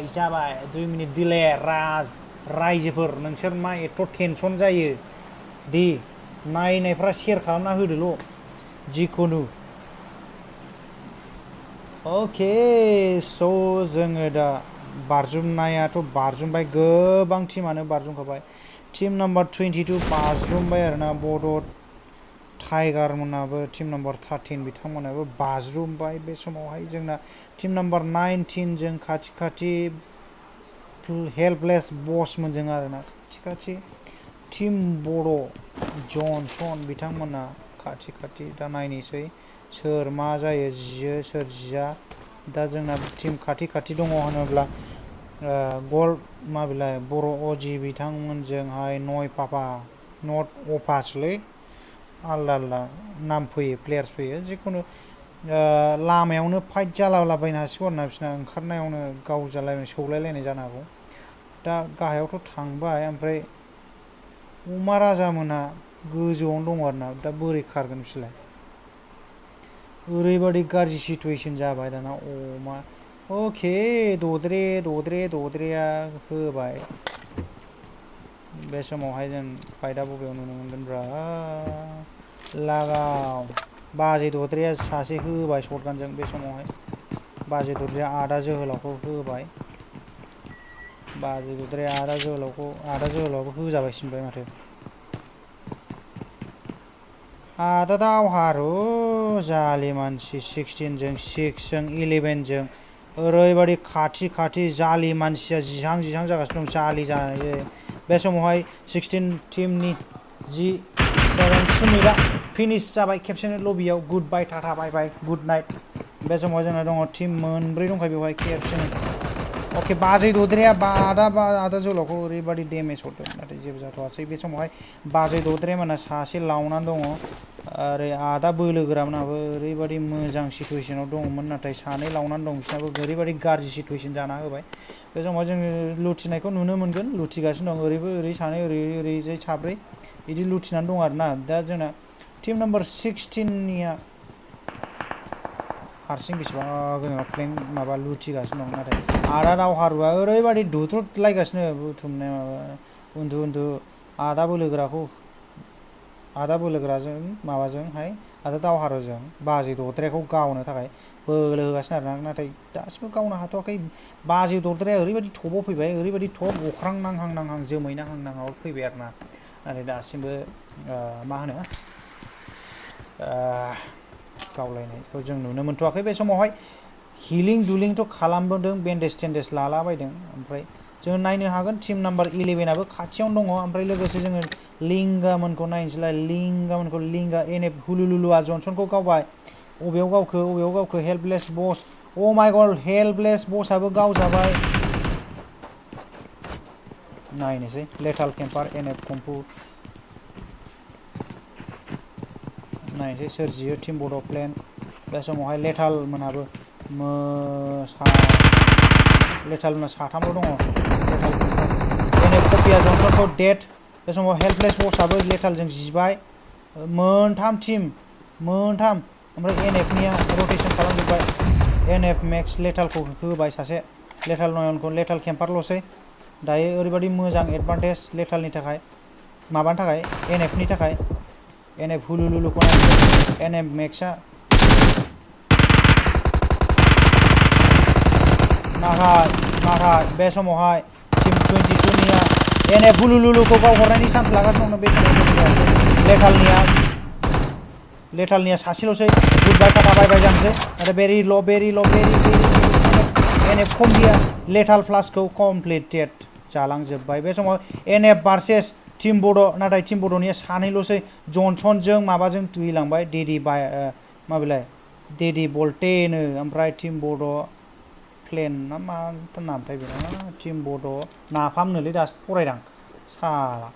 नाफामजों डेडि आइजों एनएफ मेक्समोनजों 2v4 सिटुएसन दा नायनोसै जोङो सोर एलिमिनेट जालाङो बिसिनि टीमनि गेजेरावहाय दासिम जोङो बेलेगाव फाइट नुनो मोनथ'वाखै टीम 2069 11 इन द लबि दा एनएफ हुलुलुलुआ बिल्डिंनिफ्राय माबा ग्रेनेड हरनो चान्स लादों बे समाव ग्रेनेडआ बेफ्रुसिगोन बायदि मोनदों नाथाय खारदों ग्रेनेडआ बेफ्रुआसै बे समाव टीम बड'आ एक्स रासारखौहाय जिहो हरबाय नाथाय एनएफ हुलुलुलुआबो बिराद डेमेज एनएफ कपिया माबा होनो थाखाय रिभाइभथ' होनो हासिगोन बे समावहाय डेडिया स्मकआव गावसोमगासिनो एनएफ कपिया दा जोङो Oh my god shotgunजों खेबसेनो होखाबाय एनएफ कपि जिलांबाय बे समावहाय मा जाखो डेडिया शटगानजों एनएफ हुलुलुलुखौ नायनोसै माबा ग्लिच जादोंमोन सरि जेबो नङा एनएफ हुलुलुलुआ प्लेंक खालामबाय 2 vs 3 सिचुएशन जाना दङ शटगान लानानै एनएफ हुलुलुलुखौ पुश खालामनो खेबसेनो एनएफ हुलुलुलुखौ डेडिया शटगानजों लागायखाबाय दाना 2v2 सिचुएशन दा जोङो डेमेजखौ नायनो हागोन टीम बड'नि ओरैबादि बरियास गेलेबाय आरोना डेडी बल्टे नाथाय DBS vs शटगान बेबो शटगान दा टीम बड'आ ओरैबादि मैक्सखौ माबा खालामबाय आरोना ल' खालामबाय ओ माय गड रक रासाराबो बे समावहाय भेरि ल' ओके DBS जों खेबसेनो रासारा होखाबाय डेडी आइ सासेल'सै एनएफ मैक्स vs टीम बड' मैक्सआ भेरि ल' बे समावहाय मैक्सखौ जानो हागोन बे समाव ओ माय गड टीम बड' नाफाम सानै जालांबाय बे समावहाय एनएफ हुलुलुलु मोनहा जिलांबाय दहाय चिकेन डिनार लानाया बे समावहाय जोङो बाय टाटा बाय लेबि गुड नाइट बे समाव टीम बड'आ बरिया गेलेनानै नाथाय बिसोरनि खेलायाबो ओरैबादि गाज्रि जाबाय बेसारा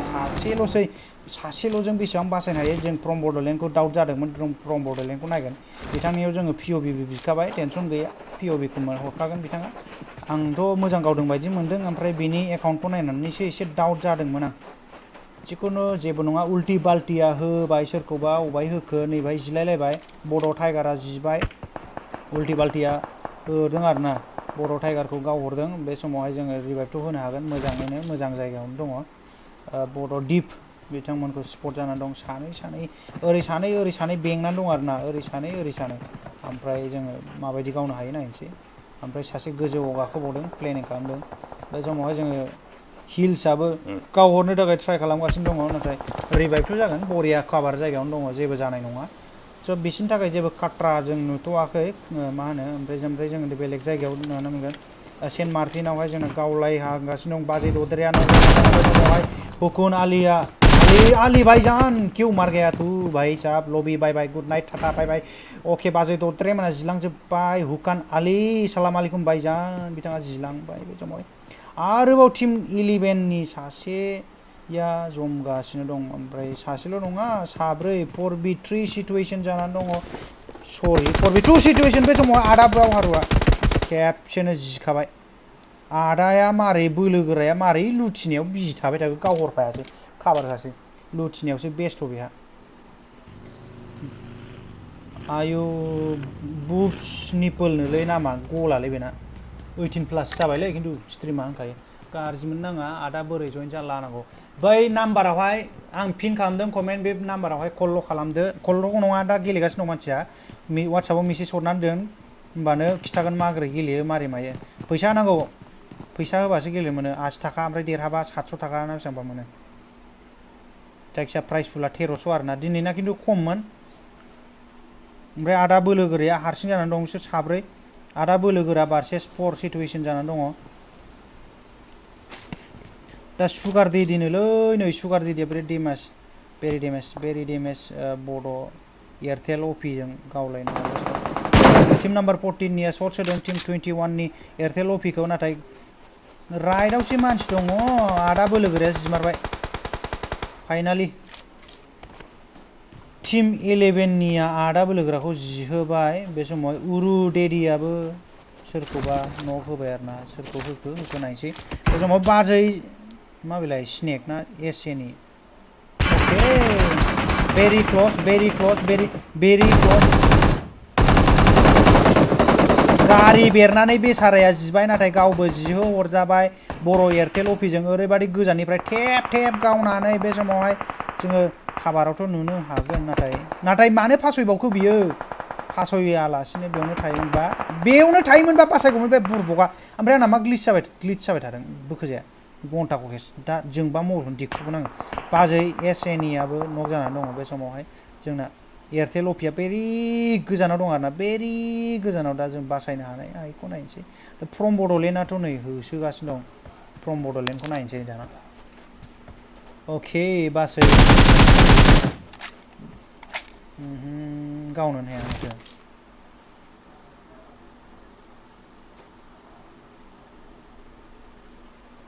Okay. Let me see. बाजैया बे समावहाय लबियाव थांबाय ओमफ्राय जों फ्रम बड'लेण्डखौ नायनोसै आरोना माबायदि गावनो हायो हेकारा नोंसोर हेकार होनबाय थायो बेखौ नायनोसै दाबो नुहुराखै हनै जिखुनु स्मकथ' खालामगासिनो दङ ओमफ्राय फासयबायसो जोंना खिन्थु जाम्बाया ओरै नेगासिनो दं आरोना बे समाव जोङो फाइट नुनो मोनगोन टिम मोनथाम बर' टाइगारमोनजों बर' टाइगारा ओरैबायदि डेमेज जाना दङ बर' एक्सन ओमफ्राय न'दफाया बे समाव डाउन खालामबाय आरो बरिया गावबाय आरोना न'दफाया सानै अ माय गड सानै डाउन खालामबाय बे समावहाय आरो नायबावनोसै बिथाङा बांद्राय गावनो सानि लियनखौ माबायदि गावनो हायो बरिया किल लाबाय नाथाय सानि लियना दस्राजों जिसिम बायदिबाय अनजालि बरिया किल गावबाय नट पापा बरिया गेलेबाय एफपिपि होलायबावोसो आसला सासेल'सै बासायबाय बिसनिया ओमफ्राय नट पापाना साथाम दङ बे समावहाय जोङो अनजालिया उन्दुलायदोंमोन नाथाय गावजाबाय टिम नाम्बार 8 जों बे समावहाय जोङो बर' अजि गल्ड माबिलाय गल्डनेस गल्ड माबिलाय गल्ड एक्स ना माबिलाय गल्डेन एक्स जाम्बालै मेगनफ्रानो गला बोरमा सिखावा गावजाबाय हनै सोरजोंबा अके जोङो नायनो हागोन दा रटेसन खालामनाय लिंगामोननि सिनियर जाथिया बिथांमोना दाबो रावखौबो किल खालामाखै बिन्दास थांगासिनो दं सिनियर सुगार दादिमोनजोंहाय फाइट जाफैनो हागौ बोरैबाबा नाथाय दासिमबो जाथ'नाय जों नुनो मोनाखै बे समावहाय जोङो बबेयाव फाइट नुनो मोनगोन होनोब्ला दासिमबो जों नुनो मोनथ'वाखै नाथाय बेनि बर' एक्सनजों जाहां आरोना सोरजों जाहां होनोब्ला आइबि मा टिमसलाय टिम 8 दासिमहालागै जोंना दङ टिमना 15था टिम आरो लोगोसे 47 जन मानसि लाइभ माने गोथाङै दं आरोना थैयाखै 47 जन मानसिया दाबो नट पापायाथ' बरिया गेलेखाबाय फसायखाबाय आङो जिखुनु टिम नाम्बार 8 बिथांमोननिया गार्लफ्रेन्ड प्र'नो माबा नामफ्रानो गला ओमफ्राय स्मक खालामनायनि उलथिमा खारनायनि प्लेन ओमफ्राय बर' एक्सना मारै हारसिं अबहाय रटेसन खालामगासिनो दं बेलाय माखासेया बोरै बेना टिमालाय माखासेया गैयानो सासेथ' थैख्लांखाबाय बर' अजे माखासेया अबाव दं जिखुनु बिराद गोजानावसो दं नै ओरैबायदि गोजानावसो दं जिखुनु सेफ बिथांमोना बासायबाय थैयासै अके जों नायनो हायो दा फाइट बबेयाव नायनो मोनगोन सिनियर सुगार दादि मोना फाइट जाहां नाथाय दासिम जाथ'वाखै बाइक लानानै खारदों सिनियर जाथिया लिंगामोना नाथाय पुश खालामाखै पुश खालामोबा हागौमोन मोजाङै गावनो हागौमोन मानो होनब्ला बिसिनियाव साथाम बिसिनियाव साब्रै नाथाय ओरैबायदि गोजानावसो मारै पुश खालामनांगौ बेखौलाय ओमफ्राय बिसिनि खाथियावनो टिम कचा दङमोन टिम कचाया गोजौनिफ्राय एकदम बरिया खारलांबायसो आरोना ओमफ्राय सुगार दादिमोनाबो खारलांबाय बे समावहाय जोङो बिन्दास नुनो मोनगोन दासिमबो जोंना जना फिसा जाथ'वाखै फिसा जाबा ओरैबायदि फाइट नुनो मोनगोन ना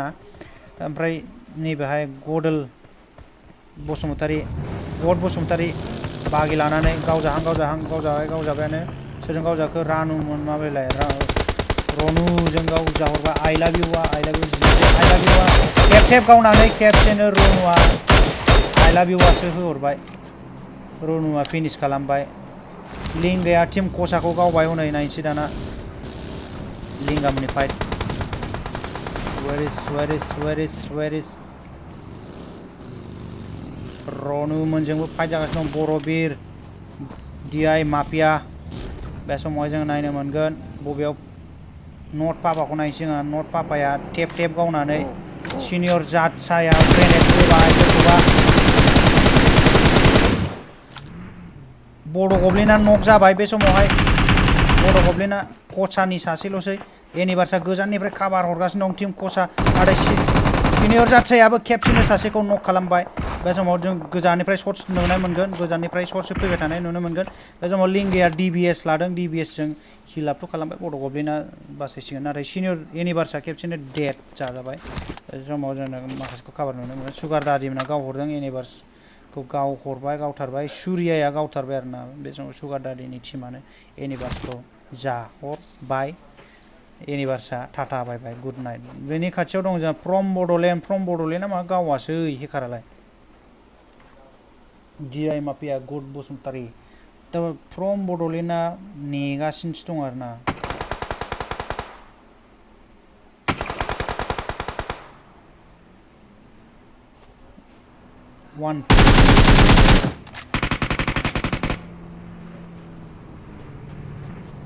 फ्रम बड'लेण्डआ माथो गावनायासै अके रास होबाय नायनोसै फ्रम बड'लेण्डआ माबायदि गेलेयो एबारनो मोनसिगोन नाथाय शट्स मोनदों लिंगामोनजों गावहरजादों नाथाय बासायबाय फ्रम बड'लेण्डआ थार्ड पार्टि खालामफैनो मजा जाबाय आरोना बिसोरनि थाखाय सुगार दादिया मोजां बेंजोब्बाय फ्रम बड'लेण्डआ भेरि डेमेज भेरि बे समावहाय फ्रम बड'लेण्डआ जिबाय नक जाबाय बुस्थुआ ओमफ्राय जोङो नायनो हागोन बेलेग फ्रम बड'लेण्डआ खेबसेनो डेड सुगार दादियाबो डेड एलिमिनेट जालांबाय फ्रम बड'लेण्डनि टिमा बे समावहाय लिंगा सिनियर जाथ्सा बिथांमोनखौ शट्स होनो ट्राइ खालामगासिनो दं ओमफ्राय टिम नाम्बार 21निया सासे खेबसेनो नक खालामहरबाय बे समाव टिम नाम्बार 21आ हारसिंसो ओरैबादि बिन्दास गेलेदों साला थिखिनि हाजोआव थानानै ओमफ्राय सासे नक जानानै दं बिसोरना लिंगामोनाबो पुश खालामनो ट्राइ खालामगासिनो दं नाथाय दासिमबो पुश खालामाखै जाम्बा बुरबकफ्रा जिखुनु जेबो नङा गावलायगोन आराम गेलेगोन मालायखौ बुरबक होनफ्रांलायसो लांबाय जेबो नङा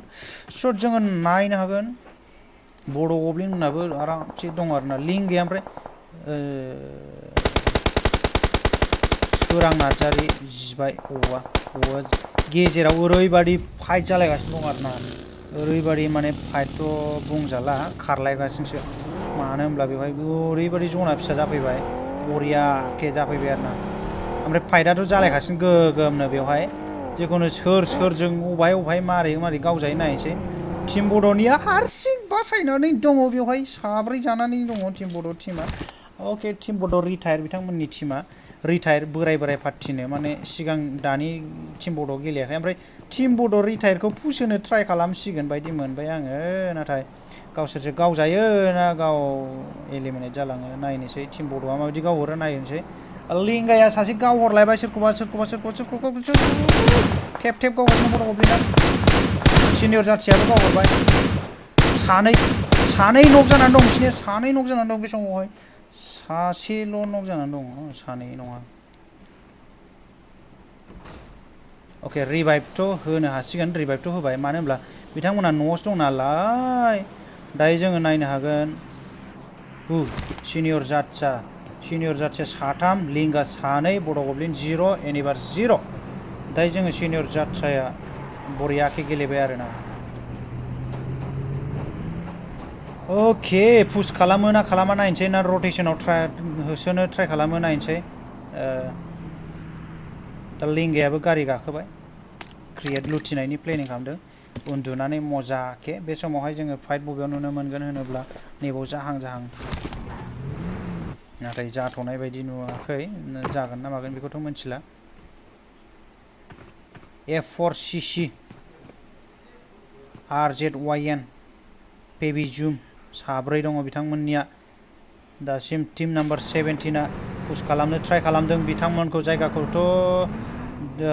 आरो खाथियावनो दङ जोंना DI माफिया ओरैबादि खाथि जाजोब्बाय दाना सेस हिल्स लिअ बर'मोननि टिमनि दंलाजोबसै खाथियावहाय टिम बड'आ हारसिं बिन्दास दं आरोना एकदम माने लास्ट जनसिम आं सारभाइभ खालामगोन होननानै थाथारबाय जिखुनु बिनिसिम जेबो खाथ्राथ' गैथ'ला माने गिनांगौ बाथ्रा गैथ'ला बिन्दास दं हारसिं न'आवहाय मजाके हल्ड खालामना दं नाथाय ओरैजाय सानै मानसिया टिम बड'खौ नुथ'वाखै जानांगौ मानो होनब्ला बिथाङा जेबो फुटस्टेप होआखै बे समावहाय शट्स मोननो हागौ नाथाय काभार जायगायाव थांबाय रुनुखौ नायनो हागोन जों रुनुआ पुश खालामगासिनो दङ नाथाय खालामाखै हिल्सआ हारसिंसो दङ बर' बिरजों फाइट जाहां जानानै दङ बर' बिरखौ गावनो हायो ना हाया बे समावहाय बर' बिरखौहाय खेबसेनो हिलसा जाबाय नाथाय गावबो जाजा हरबाय बर'नि सासे टीम DI माफिया उल्टी बाल्टीयाबो A724 गावजाबाय ओमफ्राय उल्टी बाल्टीजों गावजादों आरोना बर' बिरनिया सानै न' जानानै दङ बे समावहाय रिभाइभथ' होनो हागोन बायदि मोनदों नाथाय उल्टी बाल्टीया गाव हरगासिनो दङ बर' बिरा थैलांबाय बे समावहाय फिनिश खालामहाबाय नक सकथ' दंलाजोबो बर'निया पुश खालामबाय रागा जोंनानै मानो होनब्ला बिथिंना DI पुश खालामनाया फैफिनबायसो माथो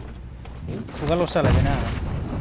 ओके ओमफ्राय दाना टीम नाम्बार 8 आबो ओरैबायदि खाथि टीम 10 नि खिथुआव दंहैसै आरोना बरिया मजाके गावनो हासिगोन ओमफ्राय जना ओरैबायदि साइसआव जाखादों आयै बरियाके गावनो हाबाय आरोना ओइ गावदोलै माकि इण्डियान का पाकिस्तान गावदोलै आयै आंबाथ' आयै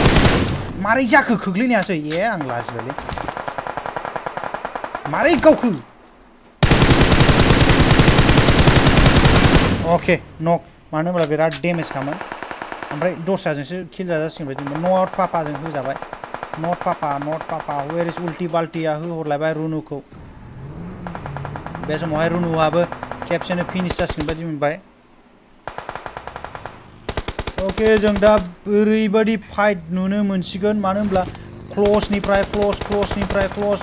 double class triple class 4 full class 7 full class माबा 100 फुल क्लस जाला जोब्बाय आरोना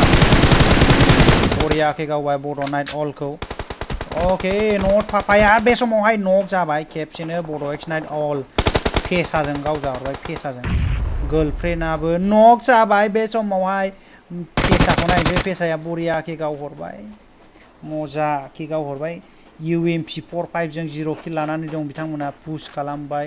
टीम नाम्बार 2 निया गोजौआवहाय दंखायो अलरेडि बिथांमोनखौ मजाके रास खालामनो हासिगोन आरोना DI माफियायाबो सासेल'सै बरिया ग्रेनेड होबाय टीम नाम्बार 2 निया मजाके नट पापाखौ नकथ' होनो हाबाय बरियाके बे समावनो गुड नाइट बाय बाय टाटा बाय बाय मादारका इण्डिया टीम बर' जिलांबाय दा बे समावहाय जों नायनो हागोन टीम बर'निया सासेल'सै ओरैबायदि मजाके थाखुमानानै दं आरोना बे समाव बड' गब्लिनाबो जिहोलायबाय सोरखौबा सिनियर जाथिया बे समाव नक जानानै दङ नाथाय पुश खालामदों सोरबा ओके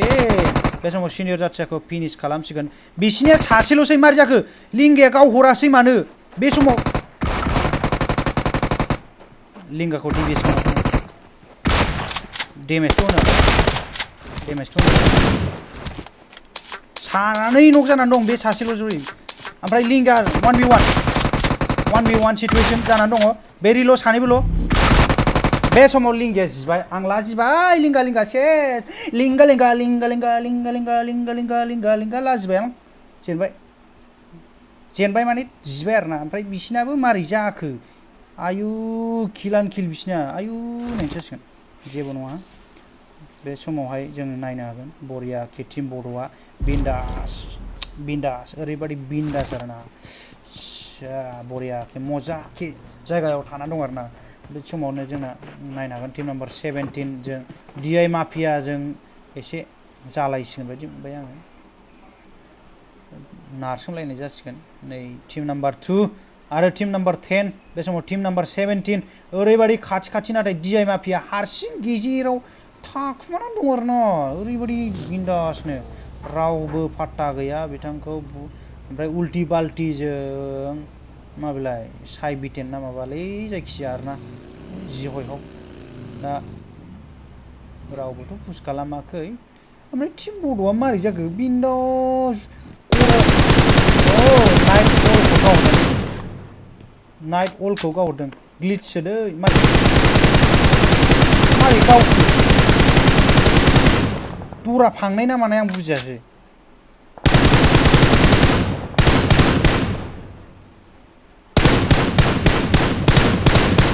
ग्लिच जाखो ना माखो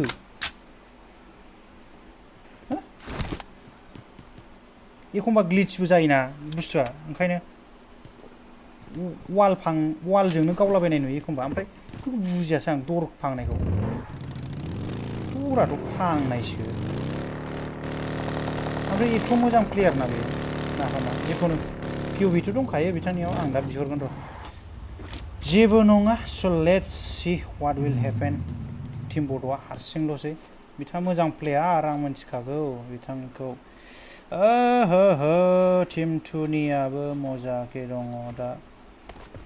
दासिमहालागै जोंना टिमा 7टा दङ ओमफ्राय 16 जन दंबावो दासिम लबियावहाय सोरनि खाफालाव चिकेन डिनार मोनो नायनोसै बे समाव जोङो ES स्पिडखौ नायनो हागोन मजाके बेन्डेज लानानै दङ खनायावहाय टिम 9नि बिल्डिं सिल्डिंआव थाखोना दंजोबो आरोना बे समाव टिम 9नाव आं ओरैबायदि मेंबायना साला खुगा रुबायजोबलायखाबाय आरोना मानो होनब्ला आं दहाय सानावहाय मजाके शुटिंआव दंमोन आरोना मजाके शुटिंआव उल्टि बाल्टिखौ नुहुरबाय टिम बड'आ गावसिगोन एबार अन्थायाव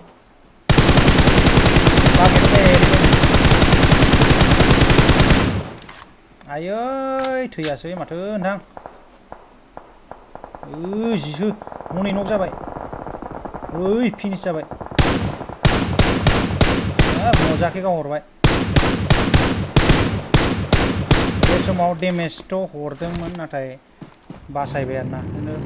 जनाव खारनांसिगोन बिथाङाबो दा टिम 9जों माबायदि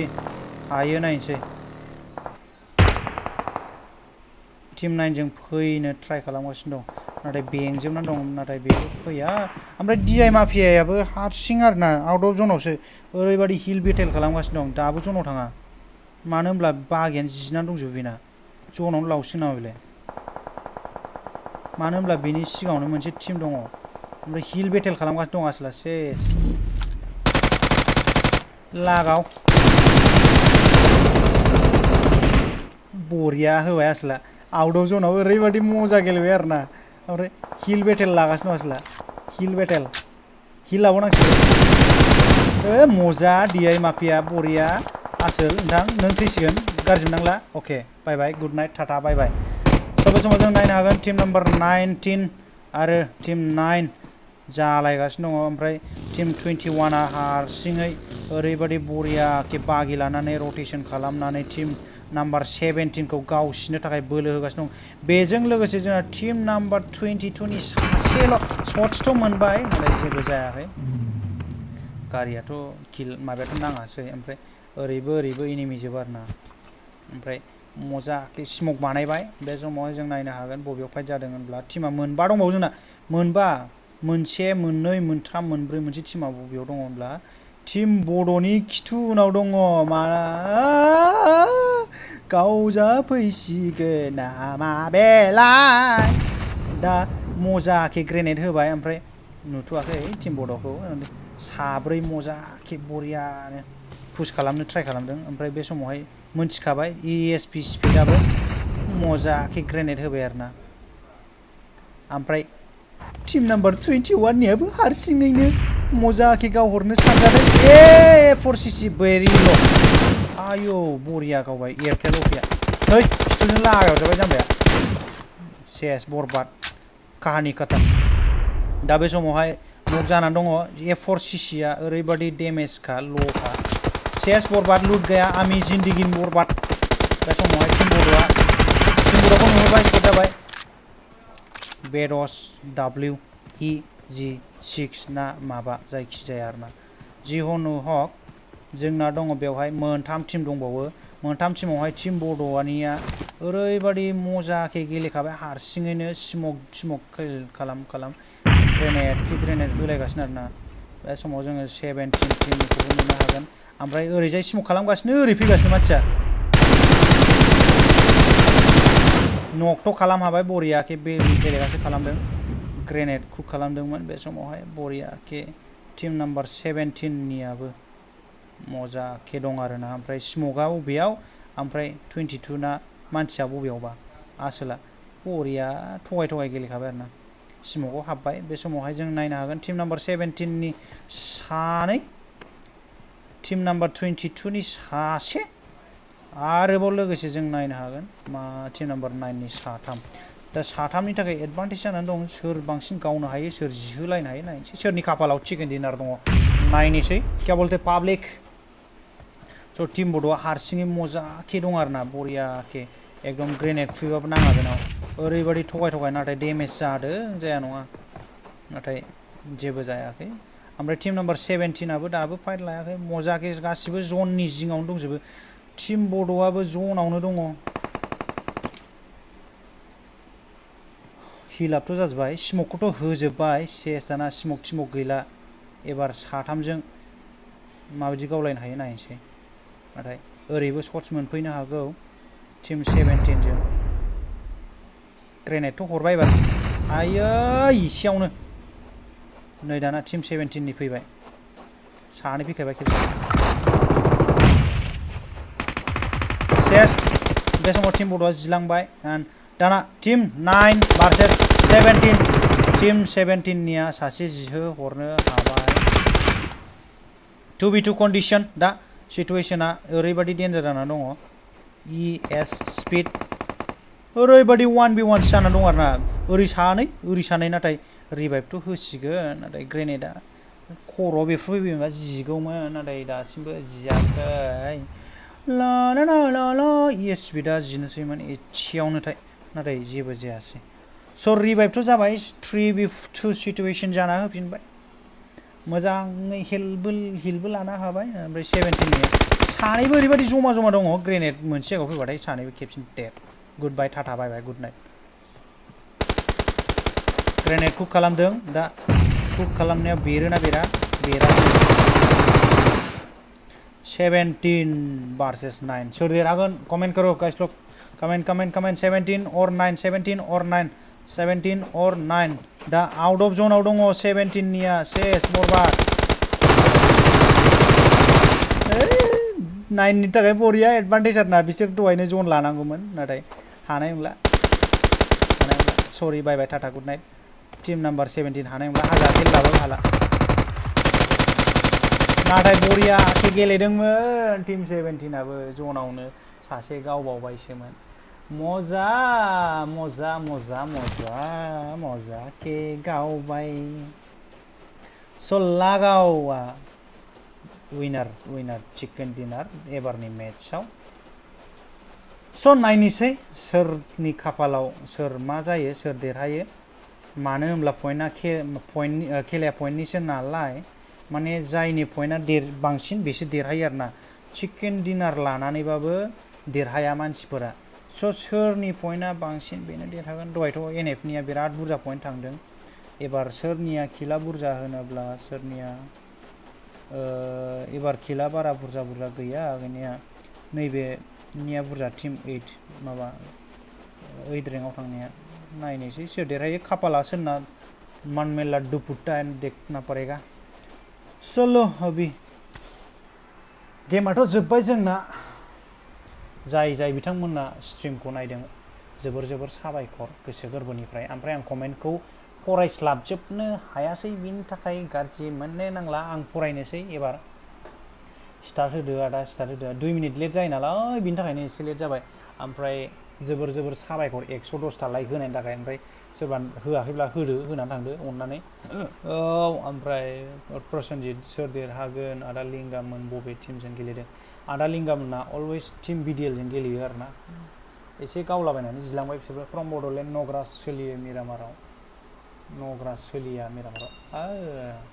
आच्छा फ्रेंकि गैयाबानो जाया लिंगामोननिया आयौ हाबाब मिथिसार आदा पाइरो आं रुम गेलेथ'ला आं बेस्थ'थ' आं बिराद मेंबाय शुटिंआवसो दंमोन बे स्ट्रिमखौबो आं जबरदस्तियावसो होनांबाय जेबो होना नुवाबा मालायखौ जावलाबाय स्म'आव फ्रम बड'लेण्डना गावनायखौ नुदो जेबोखौनो होना जेबो होना नुनाबो आं नुनानै एसे डाउट जादोंमोनब्रा ओमफ्राय बे मोजां प्लेयारखा जों मिथिखायो स' स्म'कआव गावनाया नट अनलि बे ESP नङा स्म'कआव माने स्म'क होबाय नालाय नोंसोरो स्म'कआव बेयावनो दं होननानै प्रेडिक्सन खालामनानै गावोब्रा बेखौ जोंबाबो गावो सोरबाबाबो गावखायो आरो सोरबाबाबो बे स्म'कआवनो ग्रेनेड हरखायो होमबा बेखौनो हेकार होनसै नामा बिदि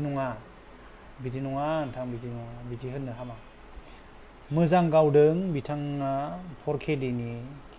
जिखुनु आं थेवब्लाबो आं POV बिहरगोन POV बिहरनानै भेरिफिकेसन लागोन बिथांमोना जुदि देरहादोंब्ला POV हरनो हायाब्ला बिथांमोनखौ आं देरहानाय होनाय जानाय नङा आरोना स' रायजोफोर जोबोर साबायखर दिनैनि खेलायाथ' जोबनानै थांबाय ओमफ्राय आंबो स्ट्रिमखौ फोजोबनाय जासिगोन अके थिगसे मेंखाबायबो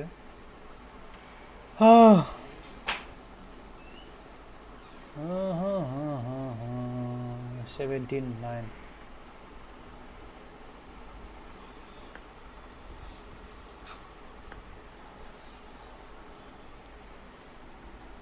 अके रायजोफोर बिदिब्ला गुड नाइट बाय बाय गाबोन लोगो मोनसैलाय गाबोन आं होनाय नङा निक' होगोन स्ट्रिमखौ आं बिनि जायगाखौ दिनै लाथ'नाय जादों मानो होनब्ला बे सोलाबामोन स' बेनि थाखायनो आं लाथ'दों गाज्रि मोननो नाङा बेनि जायगाखौ सिख'नायखौ मालाय बेहासो साइसथार आंहा साइसआनो गैया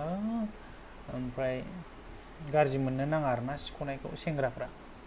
दिनै निक'आ मानो होआखै होनबाथाय सेसा लासिं सिं पटपाट होननाय जासिगोन स' गाज्रि मोननो नाङा रायजोफोर दिनैनि स्ट्रिमा माबाया खेलाया एसेनोसै ओमफ्राय फाइनाल रिजाल्टखौ नायनोसै सोर देरहायो देरहायोबा प्राइज मानि मोनगोन मालाय देरहाग्राफ्रा